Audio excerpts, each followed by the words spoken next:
Okay. AP పరిస్థితికి చంద్రబాబు నాయుడు గారు in future మీరు 2 టర్మ్స్ ఇప్పుడు జగన్మోహన్ రెడ్డి గారే వస్తారంటున్నారు కదా?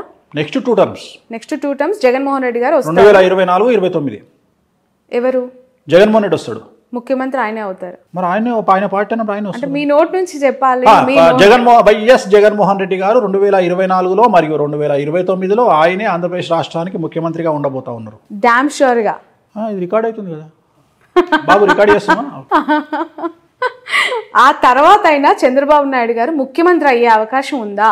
ఏందమ్మా రాసుకొచ్చుకుంటా అయింది 200 ఏళ్ళు బతుకుతాను బడే ఉన్నావు నువ్వు, నాకు అర్థమైతే లేదు. అంటే 74 ఏళ్ళు ఇప్పటికే అన్నారు తెలంగాణలో రేవంత్ రెడ్డి గారు సీఎం కాదమ్మా, 74 ఏళ్ళు ఆయన రాజకీయ గండం ఉంది, పరిస్థితులు అనుకూలంగా లేవు కాంగ్రెస్ పార్టీకి అని చెప్పారు.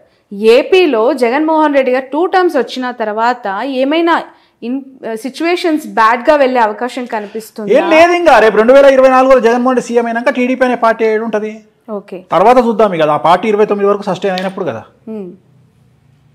ఆ పార్టీ అప్పటి వరకు సస్టైన్. ఇప్పుడు నేను ఇంతకుముందు చెప్పిన 2017లో ఒక ఇంటర్వ్యూలో చెప్పిన ఏమని అంటే, రాజశేఖర్ రెడ్డి లాగా మారిన జగన్మోహన్ రెడ్డి గారిని చూస్తారు మీరు అని చెప్పిన. అన్నట్టుగానే ఆయన మారిన తర్వాత ఆయనకు జనాల్లో లీడర్లు నమ్మకం వచ్చింది. అట్లనే ఇంకో మాట చెప్తున్నా ఇప్పుడు నీ తరపున, కేసీఆర్గా మారబోతున్న జగన్మోహన్ రెడ్డిని చూస్తారు 24లో. అర్థమైందా డైలాగ్? ఓకే, కంట్రోల్ చేస్తాడు, ఓకే, అందరినీ కంట్రోల్ చేస్తాడు. సో ఇంకా తిరుగులే జగన్మోహన్. స్థానబలం ఏంటంటే స్థానబలం, మేము తెలంగాణలో ఉన్నాం కాబట్టి ఆంధ్రలో మమ్మల్ని ఏం చేస్తారు అని చాలా మంది అనుకుంటారు. కానీ బట్ కుటుంబానికి సంబంధించి పదే పదే మాట్లాడుతూ ఉన్న వాళ్ళకి అంటే ఇంపాక్ట్ ఏ విధంగా ఉంటుంది అంటారు? ఈ ఎలక్షన్స్ టైంలో చెల్లి షర్మిల గారు తెలంగాణకు వచ్చేసారు, తల్లి గౌరవ అధ్యక్షురాలుగా రాజీనామా చేశారు, ఇప్పుడు ఆయనతో భార్య ఉన్నారు భారతి గారు, పరోక్షంగా సపోర్ట్ చేసినా కూడా ఆమె ప్రత్యక్ష రాజకీయాలకు వచ్చే అవకాశం ఉందంటారు? లేదమ్మా, లేదు, రారు. ఓకే, ఆ నెసిటీ లేదు వాళ్ళకి, వాళ్ళ ఫ్యామిలీకి అవసరం ఏముంది? ఇప్పుడు సరే, ఇప్పుడు షర్మిల ఫైటింగ్ ఇంకోటో అవన్నీ వ్యక్తిగతమైన అంశాలు. ఇప్పుడు తెలంగాణలో నాకు తెలిసిన ఫ్యామిలీ ఉంది, అన్న టీఆర్ఎస్లో ఉన్నాడు, తమ్ముడు బీజేపీలో ఉన్నాడు, వాళ్ళ పెద్దన్న కాంగ్రెస్లో ఉన్నాడు. వాళ్ళు అనామకులు కాబట్టి వాళ్ళ గురించి మాట్లాడుకోము. ఇది సీఎం ఫ్యామిలీ కాబట్టి మాట్లాడుకుంటున్నాం. అట్లా ఎన్ని ఫ్యామిలీలు లేవు తెలంగాణలో, నాకు తెలిసిన వాళ్ళు మస్తు మంది ఉన్నారు. ఓకే, సో అది కామన్ కదా, దాన్ని పెద్ద విశ్లేషించి మాట్లాడుకోవాల్సినటువంటి అవసరం లేదు. వాళ్ళ జాతకరీత్యా ఉంటుంది. షర్మిల జాతకము, షర్మిల ఆంధ్రప్రదేశ్లో ఎంపీ కావాలి అంటే జగన్మోహన్ రెడ్డి చెప్పినట్టు ఉంటుంది, అన్న నాకు ఎంపీ అంటది, రాజ్యసభ ఇస్తాడు, ఎంపీ ఇస్తాడు, పోతుంది. ఆమె జాతకంలో రాజయోగం అనుభవించే పరిస్థితి లేదు కాబట్టి వ్యతిరేకమైన నిర్ణయాలు తీసుకుంటుంది. So actually nothing but decision. ఆమె తీసుకునే నిర్ణయాలు ఆమె జీవితము. ఆమె పార్టీ పెట్టినా, తెలంగాణలో కాంగ్రెస్ పార్టీకి పోయినా, లేకపోతే ఇంకో మాట మాట్లాడినా, ఇవన్నీ కూడా రాజకీయ జాతకపరమైన అంశాలే కదా. సో ఆమె తీసుకునే నిర్ణయాలు, ఆమె మాట్లాడే మాటలు ఆమె జీవితాన్ని డిసైడ్ చేస్తాయి. ఎలా ఉండబోతుంది అంటారు షర్మిల యొక్క? పెద్ద గొప్పగా ఉండదు. ఓకే, షర్మిల గారు జగన్ దగ్గరికి పోతే హ్యాపీగా ఉంటుంది ఆమె జీవితం. ఆయన లేకుండా ఆమెను ఊహించుకోలేం.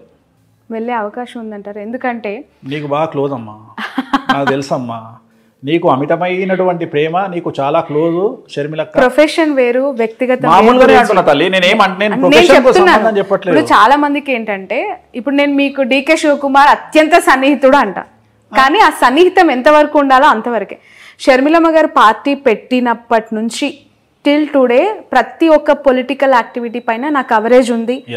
అండ్ ఒక మహిళ, ఇప్పుడు కల్వకుంట్ల కవిత గారు అవ్వచ్చు, ఇటు మన షర్మిల గారు అవ్వచ్చు. ఇప్పుడు షర్మిల గారి గురించి మనం ఇప్పుడు కాదు, పార్టీ పెట్టిన రోజు నుండి మాట్లాడుకుంటున్నాం. నేను ఎప్పుడైనా పాజిటివ్ గా మాట్లాడినా, ఓ మొత్తం ఇరగదీస్తుంది అని చెప్పినా, 1% ఇంపాక్ట్ కూడా ఉండదని చెప్పిన, నిజమైంది కదా. నేనేం మాటలు మార్చట్లేదు కదా. మీరు ఆ రోజు కూడా నువ్వు ఆమె దగ్గర ఇంటర్వ్యూ తీసుకొని వచ్చిన మరుక్షణం నేను చెప్పిన ఏముండదు తల్లి, అంత నార్మలే ఉంటుంది పరిస్థితి అని చెప్పిన, అంతే తప్ప నేనేం గొప్పగా మాట్లాడాను. అంతలాగా ఒక పాదయాత్ర, నిజంగానే చెప్పాలి, ఒక మహిళగా ఆమె చేసిన పాదయాత్రని నేను కల్లారా చూసిన వ్యక్తిగా కష్టం వేరు, చాలా చాలా బాధపడ్డాను ఆ రోజు. ఎందుకు అంటే పక్క రాష్ట్రంలో అన్న సీఎం గా ఉన్నారు, ఇక్కడ ఒక మహిళ ఒంటరిగా ఎందుకు ఈ పరిస్థితి వచ్చింది? మోరోవర్ అన్న గెలుపులో ఆమె పాత్ర ఉంది, ఆమె భాగస్వామి ఉన్నప్పుడు ఇక్కడ ఎందుకు పెట్టింది అనేది నాకు పదే రేజ్ అయిన క్వశ్చన్. దానికి ఇప్పటివరకు నాకు ఆన్సర్. జాతకపరమైన విశ్లేషణ అంతే, వాళ్ళ వ్యక్తిగతమైన నిర్ణయాలు. Actually nothing but decision. అదే చెప్తున్నా కదా, ఆ నిర్ణయం ఎందుకు తీసుకున్నారు అంటే దానికి మనం ఏం చెప్తాం? ఇప్పుడు మన గ్యాప్స్ అనేవి ఉన్నాయంటారా? ఖచ్చితంగా నాకు కుటుంబం పట్ల అవగాహన లేదు, వ్యక్తిగతమైనటువంటి అంశాల జోలికి నేను వెళ్ళను. నేను జాతకపరంగా మాట్లాడతా. నేనేమంటా, ఇదే షర్మిల గారు నా దగ్గరకు వచ్చి, అనిల్ గారు నా దగ్గరకు వచ్చి, ఏమండి ఒక మాట మాకు ఒక ఐడియా అడ్వైజ్ ఇవ్వండి అంటే, ఎంబడే మీ దుకాణం బంద్ చేసి జగన్ గారిని కలవండి అని చెప్తా. ఎందుకు? అక్కడ పోయి కూర్చుంటే మీకు ఆల్రెడీ ఏదో పదవి ఇస్తాడు, హ్యాపీగా ఎంజాయ్ చేస్తారు లైఫ్, ఒక సీఎం చెల్లెగా లైఫ్ ముందుకెళ్తుంది. ఇంత కష్టాలు మీరు పడాల్సిన అవసరమే లేదని చెప్తాను నేను. కానీ వాళ్ళు మనం అడగరు, మనం చెప్పాం, అయిపోయింది. సో ఇట్లనే astrology is nothing but decision. వారసులకి సంబంధించిన ప్రశ్న ఇది. కేసీఆర్ గారు ముఖ్యమంత్రిగా 2 టర్మ్స్ చేసిన తర్వాత ఇప్పుడు గెలిచి ముఖ్యమంత్రి పదవికి రాజీనామా చేశారు. కానీ కొడుకును ముఖ్యమంత్రి స్థాయిలో సొసైటీలో ప్రొజెక్ట్ చేశారు. నెక్స్ట్ 5 yearsలో కేటీఆర్ గారు ఆ స్థాయిలో ఎమర్జ్ అవుతారు పీపుల్లో అనేది ఒక మాట వినిపిస్తోంది. చంద్రబాబు నాయుడు గారి వారసుడు లోకేష్ గారి గురించి ప్రస్తావిస్తున్నారు. లోకేష్ గారు ముఖ్యమంత్రి అయ్యే అవకాశం కానీ, పాదయాత్రను మరొకసారి దిగ్విజయంగా నాన్ స్టాప్గా స్టార్ట్ చేసి ఎండ్ చేసే పరిస్థితి కానీ, పీపుల్స్ లీడర్గా ఎస్టాబ్లిష్ అయ్యే అవకాశం కానీ ఉందా అని చెప్పి ఇక ఇండివిజువల్గా చెప్పగానే ఇద్దరికి లేదు, ఇద్దరు ముఖ్యమంత్రుల కొడుకులకు లేదు. ఒకటే ఆన్సర్లో 2 సమాధానాలు. ఇటు కేసీఆర్ గారు అబ్బాయి కేటీఆర్ కానీ, బట్ కంపారిటివ్లీ ఈరోజు ఇప్పుడు కూడా సిరిసిల్లలో ఆయన మళ్ళీ విక్టరీ. మళ్ళీ నువ్వు అన్ని జనరలైజ్డ్, నేను ఆస్ట్రాలజర్ అమ్మా, పొలిటికల్ అనలిస్ట్ కాదు. పొలిటికల్ ఆస్ట్రాలజర్ అనొచ్చు, పొలిటికల్ ఆస్ట్రాలజర్ అను, కానీ పొలిటికల్ అనలిస్ట్ కాదు. పొలిటికల్ ఆస్ట్రాలజర్ గా చెప్పండి. ఇప్పుడు 3 సార్లు ఆయన ఎమ్మెల్యేగా గెలిచారు, దిగ్విజయంగా మంత్రి పదవులు అనుభవించారు. ఇప్పుడు సరే ఓకే ప్రతిపక్షంలో కూర్చుంటారు, వేరే విషయం. కానీ నారా లోకేష్ గారికి సంబంధించి అసలు ఎమ్మెల్యేగా గెలుస్తారా అనే ప్రశ్నకు ఆన్సర్ ఏంటి? ఎమ్మెల్యే గెలవచ్చు, అది పెద్ద విషయం ఏం కాదు. ముఖ్యమంత్రి కాలేరు, ఆయన జీవితంలో ముఖ్యమంత్రి అయ్యే యోగం లేదు. ఏంటి ఆయన జాతకం ప్రకారం? రావు మార్గదర్శ నడుస్తుంది 2024 వరకు. ఎలక్షన్లో రావు మార్గదర్శలో ఉంటారు. ఈ ఎలక్షన్లో ముఖ్యమంత్రి అయ్యే యోగం లేదు. ఎట్లాగో లేదు. మీరు 2 టర్మ్స్ జగన్మోహన్ రెడ్డి అన్నారు. సో ఇన్ ఫ్యూచర్ ఆయన జాతకం ఓకే గెలుస్తారా నెక్స్ట్ 24లో? ఆయన గెలవడం పెద్ద విషయం కాదు, నేను అదే చెప్తున్నా. 2025 ఎలక్షన్ కాబట్టి 24లో ఎమ్మెల్యే గెలిచే అవకాశం ఉంది. ఎమ్మెల్యేగా మంగళగిరి నుంచి. మంగళగిరి పోటీ చేస్తాడా ఇంకోటి మనం డిసైడ్ చేయలేం కదా. చాలా మందికి అర్థం కాని ఒక క్వశ్చన్, $1 million ప్రశ్న. చంద్రబాబు నాయుడు గారి అరెస్ట్ విషయంలో మీరు ఇందాకన్నా జూనియర్ ఎన్టీఆర్ ఎందుకు స్పందించలేదు అని చెప్పి, మీరేమనుకుంటున్నారు గురూజీ? అంటే ఎందుకు అంత సైలెంట్గా ఉండాల్సి వచ్చింది ఆయన? తన కెరియర్ మీద తనకున్న నమ్మకం, తనకు రాజకీయంగా కంటే సినిమా ఇండస్ట్రీ పరంగా తనకున్న నమ్మకం, ప్లస్ తిరుమల తిరుపతి దేవాలయంలో నేను వాళ్ళ అమ్మగారు కూర్చొని మాట్లాడినప్పుడు నన్ను ఒక ప్రశ్న అడిగారు ఆవిడ. ఎన్టీ రామారావు బర్త్ విషయంలో, జూనియర్ ఎన్టీఆర్ బర్త్ విషయంలో ఒక పెద్ద సమస్య ఉంది, ఆ సమస్య తెలియకుండా మీరు మావాడి జాతకాలు బాగా చెప్తున్నారు, ఎటా చెప్తున్నారు మీరు అని అడిగింది. ఆ సమస్య ఏందో నాకు తెలుసు తల్లి, ఇది సమస్య అని చెప్పిన. అనగానే షాక్ అయింది ఆమె. పెద్ద ఎన్టీఆర్ గారికి తప్ప, నాకు తప్ప, బాబుకి తప్ప, ముగ్గురికి తప్ప 4వ వ్యక్తికి తెలియదు, మీకు ఎట్లా తెలుసు అన్నది. నాకు తెలుసమ్మా అన్న నేను. ఆయనది మఖా నక్షత్రం, జూనియర్ ఎన్టీఆర్ది మఖా నక్షత్రం, జయలలితది కూడా మఖా నక్షత్రం, ప్లస్ ఆయన మంచి యోగంలో పుట్టిండు జూనియర్ ఎన్టీఆర్. కానీ ఆయన రాజకీయాల్లోకి రావడానికి టైం ఉంది. నేనే వాళ్ళ అమ్మతో అన్నది ఏంటంటే 2030 వరకు రాజకీయాల్లోకి రానియకండి బాబుని అని చెప్పిన. ఓకే, సో మీ సలహా అనమాట. నేను చెప్పింది అయితే వాళ్ళ అమ్మగారికి చెప్పిన మాట, తిరుమల దేవాలయంలో చెప్పిన మాట, హుండీ లెక్క పెడుతుంటే పక్కన నేను మాట్లాడింది, వైకుంఠ ద్వారం పక్కన కూర్చున్నప్పుడు దర్శనం అయిపోయిన తర్వాత ఆమెను ఆ దేవాలయంలో మాట్లాడిన సందర్భంలో 2030 వరకు జూనియర్ ఎన్టీఆర్ రాజకీయాల్లోకి రాకుంటే బాగుంటుంది, 29 ఎలక్షన్లకు అయితే వద్దు అంటే 29 ఎలక్షన్ల వరకు ఎన్టీఆర్ గారు రాజకీయ అరంగేట్రం చెయ్యరు, కన్ఫర్మ్. ఓకే వేణుస్వామి గారు, మనం చాలా జంటలు విడిపోవడానికి చూస్తున్నాం. పెళ్ళంటారు, వచ్చి పత్రిక ఇస్తారు, ఒక 6 నెలల తర్వాత విడాకులు అంటూ ఉంటారు. మీరు కూడా చాలా సెన్సేషనల్ న్యూసెస్ చెప్పారు వాటి పట్ల. ఎందుకు పెళ్ళిళ్ళు నిలబడట్లేదు? అవి పెద్దలు కుదిర్చిన వివాహమైనా, ప్రేమ వివాహమైనా, మీరు గతంలో చెప్పారు లాస్ట్ ఇంటర్వ్యూలో సమంత నాగచైతన్య యాస్టిస్ జరిగిందని. ఇప్పుడు మళ్ళీ కొత్తగా మ్యారిటల్ లైఫ్లోకి వచ్చిన జంటలు చాలామంది కూడా విడిపోయారు. బట్ ఆఫ్ ద రికార్డ్ నాకు చాలా చెప్తూ ఉంటారు. కానీ కొన్ని సెలబ్రిటీ జాతకాలకి సంబంధించి ఏం చెప్తారు? ఉదాహరణ ఇంకొక సెన్సేషనల్ కపుల్తో తీసుకుందాం. సో కొత్తగా పెళ్ళైన లావణ్య త్రిపాఠి అండ్ వరుణ్ తేజ్. సో ఆ ఇద్దరు జాతకాల్లో గురువు శుక్రుడు నీచంగా ఉన్నాడు కాబట్టి నాకు తెలిసి వాళ్ళు కూడా రేపు పొద్దున ఫ్యూచర్లో కలిసి ఉండే అవకాశాలు లేవు. సో ఏమైపోయింది అంటే, నేను ఇట్లా చెప్పంగానే వీడికి ఏం పని లేదా, పాట లేదా, వీడు పెళ్ళిళ్ళు చేసుకుంటుంటే డివోర్స్ అని మొత్తుకుంటుంటే వీడికి పిచ్చి లేచిందా అన్నట్టు అయిపోయింది. నేనేం చెప్తున్నా అంటే, ఈ పెళ్లి చేసుకొని విడిపోవడం కంటే చేసుకోకుండా తగలడంట్రా అని నేను చెప్తున్న పాయింట్. అంటే జాతకంలో ఉండే దోషాలను బేస్ చేసుకొని మాట్లాడతాను నేను మిగతా విషయాలు మాట్లాడా. అరేంజ్డ్ మ్యారేజ్ కానీ లవ్ మ్యారేజ్ కానీ 10 పెళ్లిలలో 8 పెళ్లిళ్ళు విచ్ఛిన్నమవుతున్నటువంటి సిచ్యువేషన్లో మనం ఉన్నాం. అందుకనే శాస్త్రం చెప్పేటప్పుడు దేశ కాలమాన పరిస్థితులు అంటాం మనం. తెలంగాణలో ఇండియాలో ఉన్న కుజదోషం అమెరికాలో ఉండదు, ఆఫ్రికాలో ఉండదు. సో దేశ కాలమాన పరిస్థితులను బట్టి జాతకాలు చెప్పాలి. సో మన దేశంలో కుజదోషం ఉంటుంది, శుక్రదోషం ఉంటుంది, లావణ్య త్రిపాఠికి గురుదోషం ఉంది, వరుణ్ తేజ్కు నాగదోషం ఉంది. కాబట్టి ఈ ఇద్దరి కుటుంబాల్లో ఒక ప్రముఖమైనటువంటి లేడీ ద్వారా, ఒక స్త్రీ మూలకంగా వీళ్ళిద్దరు విడిపోయే అవకాశం ఉంది. ఇవాళ చెప్తున్నాను నీకు.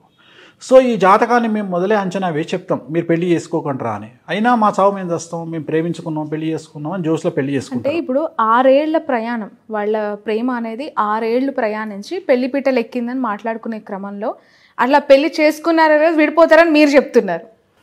అంటే మొదలే చెప్తారు వాళ్ళకు, నేను చెప్పడం కాదు ఇది. ఇప్పుడు వేణుస్వామి చెప్పిన కథ కాదు ఇది.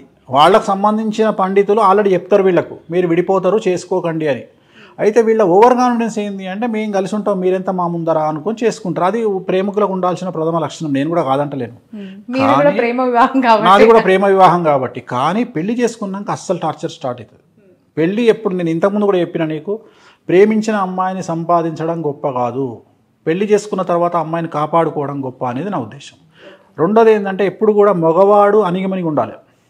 ఈ కలియుగంలో మగవాడు రెచ్చిపోతే వర్కౌట్ కాదు. ఎట్లాగో ఆడవాళ్ళు రెచ్చిపోతారు. ఎందుకంటే ఆడవాళ్లకు వర్క్ బ్యాలెన్సింగ్, వర్క్ స్ట్రెస్, ఇంటి స్ట్రెస్ వల్ల బ్యాలెన్స్ చేయలేకపోయినప్పుడు లేదా ప్రకృతి నియమాల ప్రకారం డేట్ వచ్చినప్పుడు మెన్సెస్ టైంలో వాళ్ళు బరస్ట్ అవుతారు.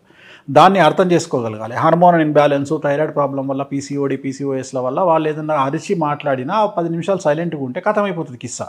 కానీ మనోళ్ళు అట్లా ఉండదు కదా. దాన్ని సీరియస్గా తీసుకొని మగోళ్ళు మేధావులు మమ్మల్ని తిడతావా నువ్వు అని పెళ్ళాం మీదకి అరవడము, అది ఎక్కడికో దారితీసి విడాకులకు దారితీస్తాయి. సో దీంట్లో అత్త ఒక క్యారెక్టర్, తల్లి ఒక క్యారెక్టర్, తోటికోడలో క్యారెక్టర్, వీళ్ళందరూ వచ్చి పెంట పెట్టడం వల్ల విడాకులు అవుతాయి.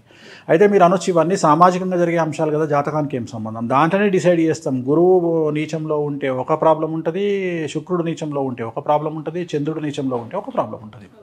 నా వరుణ్ తేజ్ జాతకంలో గురువు నీచము, శుక్రుడు నీచము, లావణ్య త్రిపాఠి జాతకంలో నాగదోషము, కుజదోషము. సో ఇన్ని దోషాల మధ్యన వాళ్ళిద్దరు కలిసి ఉండడం అనేది చాలా పెద్ద మిరాకిల్. అదొక పెద్ద మిరాకిల్, అదొక ఇక అర్థం కానటువంటి చిదంబర రహస్యం. ఓకే. అంటే ఇప్పుడు మెగా ఫ్యామిలీకి సంబంధించి ఎప్పుడు కూడా ఏదో ఒక న్యూస్ టాక్ ఆఫ్ ద టౌనే. మనం గతం మెగా ఫ్యామిలీ అని కాదమ్మా, తప్పది మాట్లాడుకోవడం. ఎందుకంటే ప్రతి కుటుంబంలో ఉంటుంది. వాళ్ళు సెలబ్రిటీస్ కాబట్టి బయట తెలుస్తుంది. మన పక్కింట్లో ఏం జరుగుతుందో మనం, అది సెలబ్రిటీ కాదు కాబట్టి చెప్పం అంతే. సో అలానే అంటే ఇది సెలబ్రిటీ ఫ్యామిలీకి కాబట్టి ఇంత చర్చ కూడా జరుగుతుంది. నేను కూడా అందుకనే చెప్తా కదా. మీరు నాగ చైతన్యకి డివోర్స్ అవుతాయని చెప్పారు, అఖిల్ కి పెళ్లి కాదు డివోర్స్ అవుతాయని చెప్పారు. ఇప్పటి వరకు ఆయన కూడా కెరియర్ కూడా ఎఫెక్ట్ ఉంటుంది, ఆయన సెట్ కాడని చెప్పిన. ఎందుకంటే ఆయన జాతకంలో ఉన్న దోషము, మా చుట్టమేవా నాకీలు, నాకు శత్రువా, ఎందుకు చెప్తా? సో ఇవన్నీ ఉన్నాయి, నేను చెప్పినవి చాలా ఉన్నాయి. నేను చెప్పినవి అన్నీ తవ్వుకుంటూ కూర్చుంటే నేను చెప్పిన 100లో 98 సక్సెస్. నా సక్సెస్ రేట్ 98. నేను చెప్పినవి ఆల్మోస్ట్ ఆల్ జరిగినాయి. అసలు నేను చెప్పినవి జరగలేదు అనేది వెతికితే కష్టం, అసలు జరగకుండా ఉండవు. కాకపోతే ఆ టైం వరకు వెయిట్ చేయాలి అంతే. రెండోది ఏంటంటే, ఎందుకు చెప్తున్నావు అంటే పబ్లిసిటీ కోసం చెప్తున్నావు. బరాబర్ చెప్తా. నా లైఫ్కు నేనే సీఈఓ. మరి నన్ను నేను ప్రమోట్ చేసుకోవాలి, ఎవడు చెప్తాడు నన్ను? బట్ అలా ఒకరి లైఫ్ ని పబ్లిక్ ఫిగర్స్, సెలబ్రిటీ స్టేటస్ వాళ్ళని మాత్రమే చెప్తా. వాళ్ళ లైఫ్ ని ఇలా మీడియాలో ప్రస్తావించడం వాళ్ళ దృష్టిలో చెడు అవుతుంది కదా. వాళ్ళ దృష్టిలో చెడు అయినా వాళ్ళ వల్ల కొంతమంది బాగుపడతారనే ఉద్దేశం.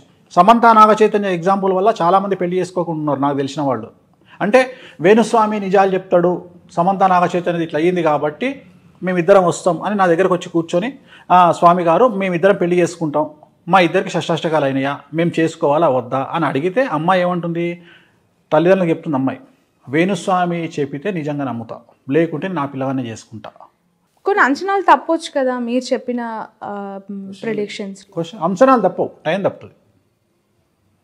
నేను డిసెంబర్ అంటే అది జూన్కి వెళ్ళొచ్చు, నేను జనవరి అంటే జూన్కి వెళ్ళొచ్చు, కానీ అంచనాలు తప్పవు, జరిగి తీరాల్సిందే. పాలలో ఉప్పు వేస్తే 100% పాలు విరిగిపోవలసిందే. కానీ అది పాలు పొంగినప్పుడు ఇరిగిపోయినాయా, పొయ్యి మీద వెట్టంగా ఇరిగిపోయినాయా, దించేటప్పుడు ఇరిగిపోయినాయా అనేది తేడా. సో జరిగి తీరాల్సిందే. సో చాలామంది మారుతున్నారు. నేను చెప్పడం వల్ల షష్టాష్టకాల గురించి, సమంత నాగ చైతన్య గురించి మాట్లాడినప్పుడు చాలామంది రియలైజ్ అవుతున్నారు. చాలామంది వేణుస్వామి దగ్గరకు వచ్చి మీరు చెప్పింది ఇంకా రబ్బర్ స్టాంప్ అని ఫిక్స్ అవ్వాలి. కాకపోతే నేనేం చేయలేను, నన్ను తిట్టుకున్నా నేనేం చేయలేను. ఇప్పుడు నేను నమ్మే వాళ్ళతో నాకు నా లింక్ అమ్మ, నమ్మనంతో నాకేం పని? ఈ ప్రపంచంలో ఇట్లా 2 చేతులు ఎత్తి నన్ను నమ్మితే నమ్మండి, నమ్మకపోతే నమ్మకండి అని చెప్పింది నేను ఒక్కడనే. ఇప్పటికి కూడా చెప్తున్నా, నేను ఇప్పుడు కూడా చెప్తా, చిన్న చిన్న సమస్యలకు నా దగ్గరికి రాకండి. ఆ సమస్యలు మీ దగ్గర ఉన్న పంతులకో, పురోహితులకో, జ్యోతిష్కులకో చూపించుకోండి. పెద్ద సమస్యలు అయితేనే నా దగ్గరికి రండి. చిన్న సమస్యలకు నా దగ్గరికి రాకండి. పెద్ద సమస్య ఉంటే నా దగ్గరికి రండి. అంటే మీ లెవెల్ పెద్దది, నా లెవెల్ పెద్దది అంటలేను అమ్మా. పెద్ద సమస్య ఉంటే రమ్మన్నప్పుడు చిన్న సమస్యలకు మీరు పరిష్కారం క్యాన్సర్ లాంటి రోగాలకు నా దగ్గరికి రండి. మీకున్న రోగాలకు లోకల్ డాక్టర్ దగ్గరికి వెళ్ళండి. ఓకే, అప్పుడు అది పెద్దది ఎట్టయితుంది? నేను తోపునని చెప్తలేను కదా. నేను అనేది ఏంటంటే ఆ టైం వేరే వాళ్ళకి ఇచ్చే అవకాశం నాకు వస్తుంది. నాకున్న టైమే తక్కువ. ఎవరికైనా 24 అవర్సే. దాంట్లో నా సోమవారతనానికి 9 గంటల వరకు లేవా. సో నేను వచ్చేది 12 గంటలకు నేను వచ్చి జాతకం చెప్పుకోవాలి అంటే ఆ 12 నుండి 4 మధ్యలో మహా అంటే 15 మందికి జాతకాలు చెప్తా.